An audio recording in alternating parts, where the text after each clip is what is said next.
நம்ம பாரத தேசத்துல one nation one election அப்படின்ற சிஸ்டம் ஆல்ரெடி இருந்துச்சா தெரிஞ்சுக்கலாம் பாடம் 8. 1951 முதல் 1970 வரையான காலங்கள்ல பாத்தீங்கன்னா மக்களவை மற்றும் சட்டமன்றம் ரெண்டுமே ஒரே டைம்ல தான் நடந்துட்டு இருந்துச்சு. ஆனா இதெல்லாம் எப்ப தெரியுமா மாறுச்சு?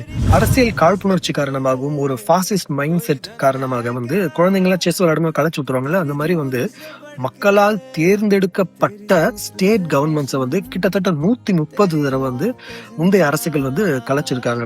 இதுல நேரு மட்டும் 7 தடவையும், இந்திரா காந்தி அம்மையார் 49 தடவையும், நரசிம்மராவ் அவர்கள் ஒரு 11 தடவையும், மன்மோகன் சிங் அரசு அது ஒரு 11 தடவையும். இந்த எமர்ஜென்சி காலகட்டத்தில் பாத்தீங்கன்னா காங்கிரஸ் ரெண்டாக பிளவுபட்டு காங்கிரஸ் ஓ லீடர்ஸ், காங்கிரஸ் ஆர், காங்கிரஸ் ரிக்வெசிஷன் அப்படின்னு இருந்துச்சு.